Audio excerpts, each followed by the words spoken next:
Bonjour, bienvenue sur cette chaîne. Alors, me revoilà de retour. Alors, il y a quelques jours, je me posais la question comment j'en étais venu à créer cette série. Et, et autant que je me souvienne, je l'avais déjà expliqué au début de la série, mais pour les nouveaux abonnés, je vous remercie de vous être abonné à ma chaîne. Je vais le dire parce que il y a quelqu'un qui m'a laissé un commentaire.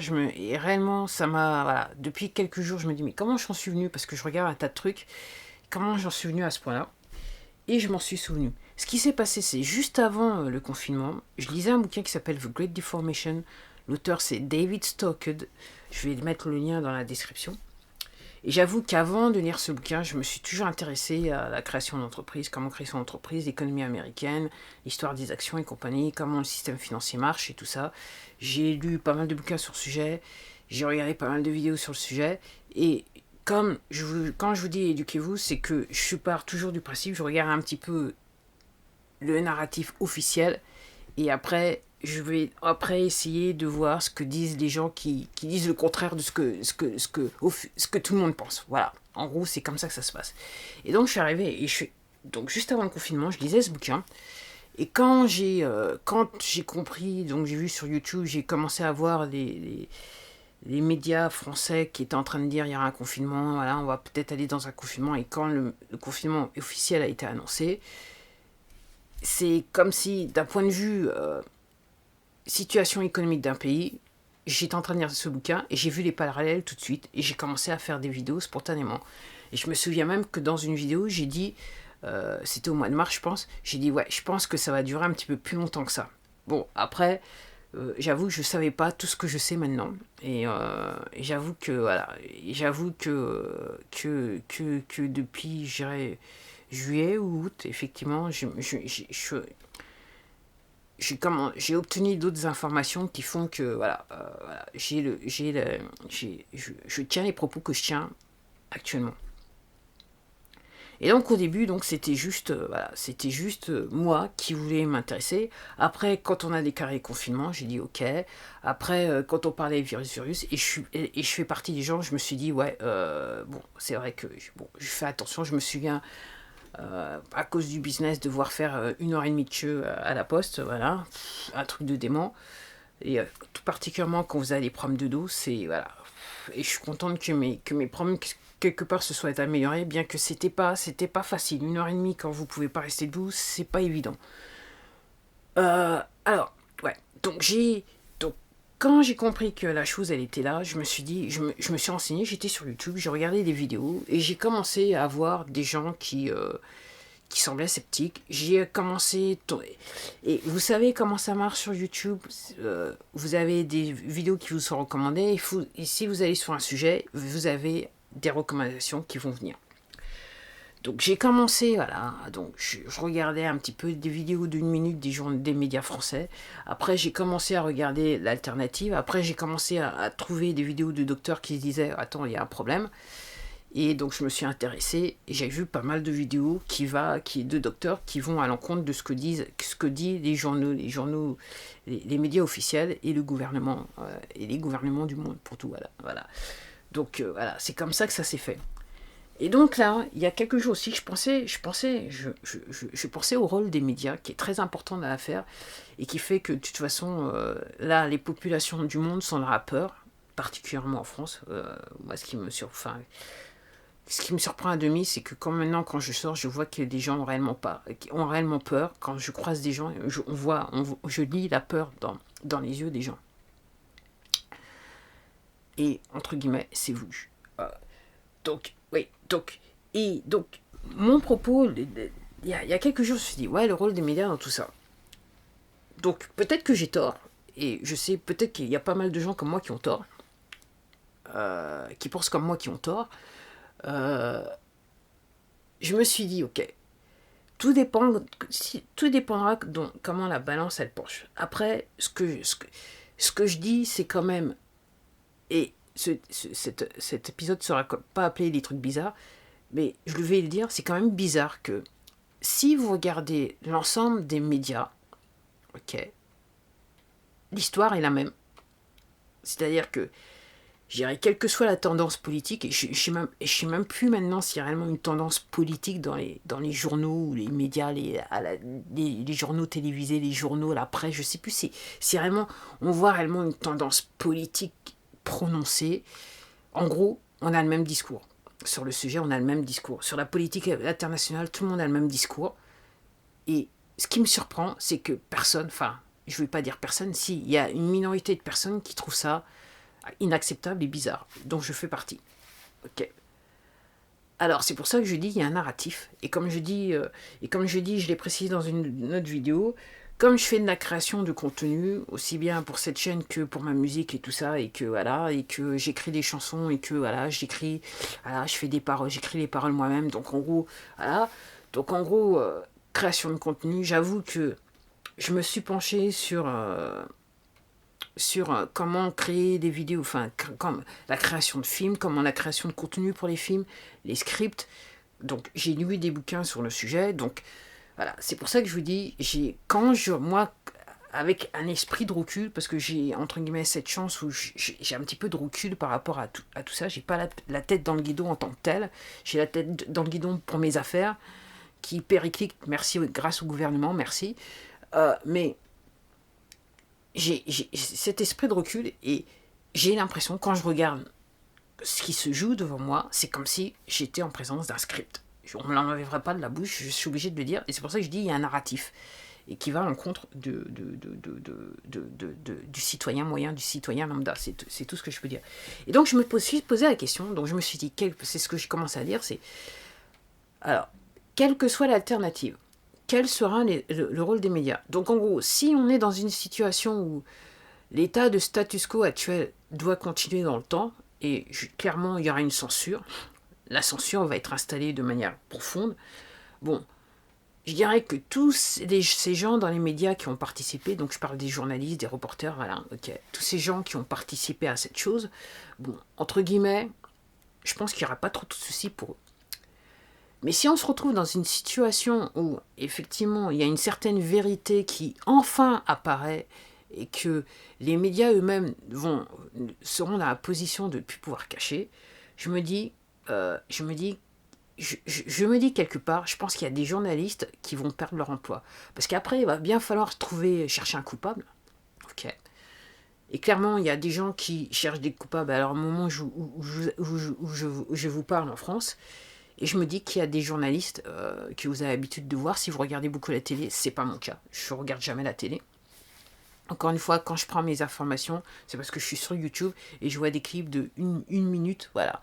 Quand je fais 4 minutes, c'est que voilà, je me fais violence. Pour tout vous dire, je me fais violence. Et la plupart du temps, je me contente des titres. Parce que je sais déjà ce que le contenu va être, tellement je sais que le narratif, il est scripté et que, entre guillemets, voilà,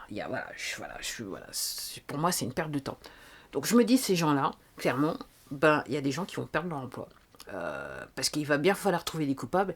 Et clairement, c'est pas en haut, au niveau des médias, c'est pas, entre guillemets, les dirigeants, les gens qui possèdent ces sociétés d'information qui vont, entre guillemets, payer le prix. C'est plus les gens qui sont en bas de l'échelle, quoi, qui font, entre guillemets, j'allais même dire le pitre devant à la télé, qui vont payer tout ça. Qui va devoir payer. Il va bien falloir trouver des coupables. Et on peut pas. Comment pouvez-vous vous excuser d'avoir fait en sorte que des millions de gens soient dans la peur pendant des mois et des mois, et comment vous avez fait pour entretenir, et comment, quand on parle de la déontologie des journalistes, comment vous pouvez expliquer que votre boulot, votre taf, c'est de chercher l'information, ok, de faire des investigations. Comment vous pouvez expliquer voilà, si l'histoire fait volte-face, l'histoire, le narratif change, comment pourrez-vous expliquer que, entre guillemets, vous avez pas fait votre boulot? Vous êtes juste contenté d'informations que le gouvernement vous a données, que des sociétés, voilà, qui ont des intérêts à ce que ce narratif se continue. Comment pourrez-vous expliquer que, entre guillemets, vous n'avez pas fait votre boulot, c'est-à-dire poser les questions qui fâchent? Parce que là, on en est là. C'est-à-dire, quand vous regardez l'ensemble des, voilà, quelle que soit la tendance, et je précise bien les journaux télévisés, les médias officiels et la presse, le narratif, il est le même. Et quand je vous dis la presse, moi, je vais juste dans mon supermarché, je vois le Parisien et compagnie, et je me dis, aïe, aïe, aïe, aïe, aïe, aïe. Comment pouvez-vous expliquer que vous n'avez pas fait, vous, en tant que journaliste, vous n'avez pas fait votre boulot? Comment est-il possible qu'il y a des gens qui sont journalistes, qui vont maintenant créer des chaînes sur YouTube, qui font, entre guillemets, le boulot qu'ils devraient faire dans des organes de médias officiels, qu'ils le font eux-mêmes à leurs frais? Comment est-il possible que des gens lambda, des gens comme vous et moi, ok, décident du jour au lendemain d'aller sur YouTube, d'aller sur Twitter ou Instagram, voilà, et décident, entre guillemets, de faire le boulot de journaliste, alors qu'ils n'ont pas la formation de journaliste? Alors ça me fait rigoler. Pour être journaliste, il faut bac de je sais pas combien, il faut faire des études de journalisme. Je pense que ces dernières années, ce que YouTube, toutes ces plateformes de réseaux sociaux montrent, c'est qu'entre guillemets, vous n'avez pas besoin de diplôme, vous avez juste besoin d'un petit peu de temps, un petit peu d'argent, et surtout le courage d'être devant la caméra et de dire les choses telles qu'elles sont, des choses telles que vous avez découvertes, telles qu'elles sont, même si ça ne plaît pas à la plus grande majorité. C'est aussi simple que ça. C'est comme ça que je vois les choses. Donc ouais, donc je pense qu'en fait, cette vidéo, elle va s'appeler La place des médias et non pas les trucs bizarres numéro 7, pour changer. Mais, entre guillemets, et comment est-il possible que ces médias, qui auparavant auraient protesté, comment ces journalistes ne protestent pas sur le fait qu'il y a des personnes qui sont censurées parce que soit ils disent la vérité, ou soit ils disent des choses qui sont opposées à ce que eux ils disent dans leurs journaux télévisés ou ce qu'ils écrivent en tant que journalistes dans les journaux. Donc, comment est-il possible, ok, que ces personnes-là, ok, ne s'intéressent pas à l'opposition, aux gens qui disent le contraire, et comment est-il possible qu'ils n'essayent pas, entre guillemets, de dézinguer les gens qui disent le contraire? Ou quand ils les dézinguent, quand ils essayent de les dézinguer, si vous regardez les arguments ne sont pas là. Voilà. Ok. Et de même manière, quand vous regardez ces personnes, soi-disant ces journalistes, ces reporters, voilà, ces présentateurs télé, quand ils vous présentent les arguments ne tiennent pas debout. Et c'est ce qui m'a... Et en fait, je me souviens quand j'ai commencé donc cette série, je me suis étonné parce que je me suis dit, ouais, en fait, à force de regarder des gens débattre sur YouTube dans des trucs, et voilà, maintenant tu te rends compte, en fait, quand il y a un débat, je vois tout de suite le débat qui sert à rien et le débat qui est constructif, qui va faire que quelque part je vais obtenir de l'information. Et clairement, la manière dont les choses sont présentées aux Français, c'est réellement des débats et une présentation de faits qui ne sert à rien, mis à part, si ça sert à une chose, faire en sorte que les Français aient peur. C'est tout ce que c'est la manière dont je vois les choses. Donc voilà, c'était tout pour moi. Donc moi, je fais les choses. Enfin, la manière dont je fais les vidéos, c'est totalement improviste. C'est improvisé. Il n'y a pas de script ou quoi que ce soit. C'est moi devant la caméra et même quelquefois, je me dis peut-être que je devrais parler de ça juste avant que je tourne l'appareil, je mette en route l'appareil photo. Et après, j'oublie. Et après, je me dis, oh, j'aurais dû parler de ça. Et quelquefois, je refais une vidéo. Après, je reparle de la chose. Mais bon, après, et encore une fois, je vous dis, 6 mois qui n'ai pas fait d'études journalistiques, 6 mois qui n'ai pas fait d'études et que je n'ai pas de diplôme d'économie, j'ai juste un diplôme d'informatique, programmation informatique, que j'ai jamais réellement utilisé. Parce que je pouvais pas trouver de boulot, j'arrivais pas à trouver de boulot. À chaque fois que je présentais un CV, je trouvais pas de boulot, donc voilà. J'en étais même venu à travailler en restauration, donc voilà, c'est aussi simple que ça. Ouais, 6 mois qui n'ai pas de diplôme de journalisme, j'ai pas de diplôme d'économie, j'ai pas de diplôme de finance, j'ai pas de diplôme politique, j'ai rien, ok. J'ai juste pris le temps, mon temps personnel, à apprendre à regarder des vidéos, à lire des bouquins. Et j'ai une bibliothèque, si vous allez sur ma chaîne Béatrice Mars, la chaîne de ma musique, généralement quand je filme mes vidéos comme ça, en fait, ma bibliothèque elle est derrière. Donc vous pouvez voir le nombre de bouquins que j'ai lus pendant... En fait, tous les bouquins qui sont derrière moi, c'est des bouquins que j'ai lus depuis 6 ans, en passant des sujets que je viens de traiter, et même de nutrition. Voilà. Donc, si moi, une personne lambda, ok, j'en arrive à ces constatations, alors que j'ai fait, moi, des recherches, ok, je suis pas, voilà, clairement, je suis pas plus différente que vous, je suis juste peut-être un petit peu plus curieuse que vous. Donc, l'information que moi j'ai obtenue, ok? Tout le monde peut l'obtenir. Et vous, clairement, vous n'avez pas, et je peux vous dire, vous n'avez pas besoin de lire du bouquin. Entre guillemets, moi je lis les bouquins que si quelquefois il m'arrive de voir des vidéos et après je vais aller chercher le bouquin de l'auteur et je vais faire venir le bouquin pour lire le bouquin de l'auteur parce qu'entre guillemets je veux être sûr de son argumentation parce que l'histoire des interviews quelquefois il y a des éléments de l'argumentation qui n'ont pas le temps d'être énoncés, donc en gros quand je fais ça, quand j'achète, j'ai vu une interview d'un auteur et après je vais lire son bouquin, c'est que je vais avoir toute son argumentation de A à Z.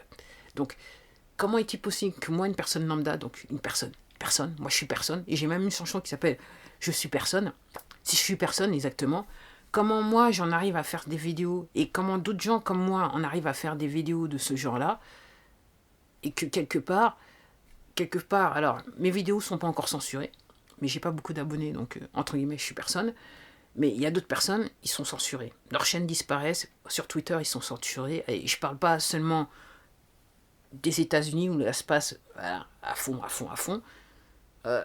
ça se passe aussi en France. Donc là, on est rentré dans un période de liberté, on est rentré dans le monde de la censure, et je dirais 90% de la population ne fait rien. Et d'après ce que je crois comprendre, en fonction de certains des commentaires et d'autres choses que je vois qui ont été laissées sur ma chaîne et d'autres choses que je vois en regardant notre vidéo, voilà, ok, il y a des gens qui ne voient pas ou qui ne comprennent pas ce qui se passe. Voilà. Vous êtes dans un pays de liberté, maintenant on vous censure. Au nom de quoi? D'éléments qui sont même pas, entre guillemets, qui sont quelque part même pas légaux. Parce qu'encore une fois, je vous invite à vous intéresser à la hiérarchie des lois. Ok. Donc ça sera tout pour moi. Je voulais faire court. Désolé pour la luminosité, mais aujourd'hui il fait pas très beau, il est en train de pleuvoir. Et je vous dis à la prochaine vidéo. Et je ne désespère pas de faire une vidéo légère. Mais j'avoue que cette situation me gêne et quelque part me tourmente. Et entre guillemets, m'enlève un petit peu de ma musique, bien que j'ai pu composer il y a quelques jours. Mais ouais, j'avoue que voilà. Et je me dis, l'important c'est la liberté et le droit d'expression. Et si on perd ça, ok, c'est ok, quelque part, moi personnellement, je fais ces vidéos parce que je ne peux pas participer au fait que mes concitoyens, ok, vont perdre leur droit à la liberté d'expression au nom de la peur. Et tout ça, à la fin de l'histoire, c'est juste des gens qui, entre guillemets, s'en plaignent plein les poches. S'en mettent plein les poches, c'est tout ce qu'ils veulent. Enfin, et vous dominer, ok. Et être sûr que entre guillemets, on fasse ce que... En fait, faire de nous ce qu'ils veulent. C'est aussi simple que ça. Bon, voilà, j'ai dit ça. Faites comme moi, éduquez-vous. Profitez encore du moment, parce que réellement, si réellement on est dans une situation de status quo et la situation se prolonge, clairement, vous ne pourrez plus... il arrivera un moment où vous ne pourrez plus regarder ce genre de vidéos. C'est aussi simple que ça. Donc, profitez des réseaux sociaux, des chaînes et des chaînes qui sont pas, ou des comptes qui sont pas encore censurés, et surtout prenez soin de vous parce que là on a réellement besoin de prendre soin de soi, ok, et ça passe par pas seulement manger mais aussi s'éduquer. Voilà, à la prochaine vidéo, au revoir.